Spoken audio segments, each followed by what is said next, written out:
हरियाणा का एक और सपूत देश की सेवा करते करते शहीद हो गया और जब उनका शव तिरंगे में लिपटकर पैतृक गांव पहुंचा तो चारों तरफ शहीद रमेश चंद्र अमर रहे और भारत माता की जय के नारों की आवाजें गूंज रही थीं। तस्वीरें करनाल के जानी गांव की हैं, जहां सूबेदार रमेश चंद्र का शव उनके गांव अंतिम संस्कार के लिए लाया गया। इस दौरान शहीद को अंतिम विदाई देने के लिए लोगों का हुजूम उमड़ पड़ा। जानकारी के मुताबिक शहीद रमेश चंद्र जम्मू कश्मीर के बनिहाल में तैनात थे और ड्यूटी के दौरान उनकी तबीयत बिगड़ गई थी, जिसके बाद उन्हें अस्पताल में भर्ती कराया गया, जहां इलाज के दौरान उनकी मौत हो गई। बहुत अच्छे थे। देश के लिए 30 साल उन्होंने देश के लिए ड्यूटी दी है, क्या कहना चाहेंगे इस पर आप?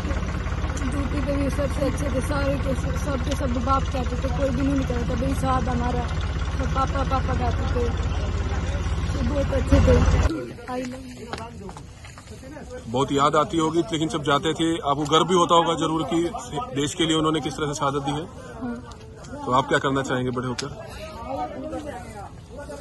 कोशिश करेंगे कि आप भी सेना में भर्ती हो? हाँ। पापा के अचानक चले जाने से बेटियां अकेली पड़ गई हैं और लगातार रमेश चंद्र को याद कर रो रही हैं। उनके आंसू रुकने का नाम नहीं ले रहे हैं। परिजनों की माने तो ड्यूटी के दौरान हुई बर्फबारी में उनकी तबीयत खराब हो गई थी, जिसके बाद से उनकी हालत लगातार बिगड़ती गई और उन्हें इलाज के लिए उधमपुर के आर्मी अस्पताल में भर्ती कराया गया, जहां उन्होंने दम तोड़ दिया। हमने क्या पता था परमात्मा ऐसे भी परिवार के हाथ मारा करेगा।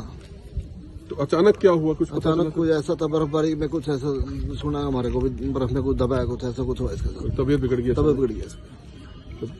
सेना के जवान पहुंच गए, सामान के साथ पहुंच गया सब कुछ, और अंतिम संस्कार किया हमारा। चंद्र जी अभी ड्यूटी पर ही थे अपना जम्मू कश्मीर के अंदर, और अभी 3 दिन पहले ही उनकी तबीयत अचानक बिगड़ी ड्यूटी करते करते ही, तो वहाँ पर बस उनका तो पहुंचने वाला है शरीर जी? हाँ, बस अब थोड़ी देर में ही पहुंचने वाला है उनका पार्थिव शरीर। उसी का इंतजार कर रहे हैं हम लोग, हमारी बटालियन के सारे ऑफिसर्स। अभी थोड़े दिन पहले तो रमेश चंद्र छुट्टियां बिताकर अपने घर से ड्यूटी पर गए थे। अभी तो बेटियों की शादी करवानी थी। अभी तो रिटायरमेंट के बाद अपने परिवार के साथ अच्छा वक्त बिताना था, क्योंकि 30 साल उनकी नौकरी के हो चुके थे। 45 साल के रमेश चंद्र कुछ साल में रिटायर भी होने वाले थे, लेकिन उससे पहले इस तरह वो भारत के तिरंगे में लिपटे हुए आएंगे, किसी को इस बात का इल्म नहीं था। उनके जाने के बाद साथी उन्हें याद कर रहे हैं और तारीफ करते नहीं थक रहे हैं। इंस्ट्रक्टर रहे हुए हैं, स्पोर्ट्समैन भी थे, और उन्होंने फिर 2019 के अंदर वो राष्ट्रीय राइफल के अंदर गए थे जी। और वहाँ पर ये हमें अभी अचानक, हम उस टाइम पर हमारी यूनिट ले में पोस्टेड थी, अभी आए थे, अचानक उसकी बदली भी हो रही थी अभी, तो आने वाले थे और अचानक ही ये हादसा हो गया उनके साथ। तो किस पोस्ट पे थे सर ये? अभी ये एक सूबेदार के पोस्ट पे थे। तो किस तरह से इंतजार किया जा रहा है? इंतजार तो दुख का तो इंतजार है। मैं फर्स्ट लाइट इन्फेंट्री के बहुत ही बहादुर जवान थे, और उन्होंने जवान से लेकर के जेसीओ तक बहुत ही अच्छा काम किया, और वह अपने ट्रूप्स के ऊपर बहुत ही जान फिदा करते थे। कोई भी उनकी प्लाटून में अगर जवान को कोई भी दिक्कत होती थी तो सबसे पहले वो उसका काम करते थे, अपना काम बाद में करते थे। और अभी वो बनिहाल 12 RR में थे, वहां पर उनकी तबीयत बिगड़ने के बाद में उनको उधमपुर लाया गया और वहां पर उनका देहांत हो गया। और अभी करनाल से गार्ड आई है और गार्ड के साथ अभी उनका पार्थिव शरीर यहाँ गांव पहुंचने वाला है। तो वैसे रिपोर्ट कोविड पॉजिटिव आई है बाद में जब पता चला? हाँ जी। वहीं शहीद रमेश चंद्र का पार्थिव शरीर जानी गांव पहुंचा तो राजकीय सम्मान के साथ उनका अंतिम संस्कार हुआ और 3 बेटियों ने अपने पिता के पार्थिव शरीर को मुखाग्नि दी। शहीद को अंतिम विदाई देने बीजेपी विधायक हरविंद्र कल्याण भी मौके पर पहुंचे। जवान की जब भी शहादत होती है तो वास्तव में वो एक ऐसा विषय होता है जहां जवान के ऊपर पूरे समाज, पूरे राष्ट्र को गर्व होता है, सभी लोगों को गर्व होता है।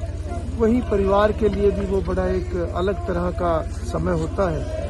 शहीद रमेश चंद्र जो कि वहाँ राष्ट्रीय राइफल में, और इतनी भारी बर्फबारी वहाँ पर है, और बहुत ही कठिन जीवन जो है वो फौजियों का होता है।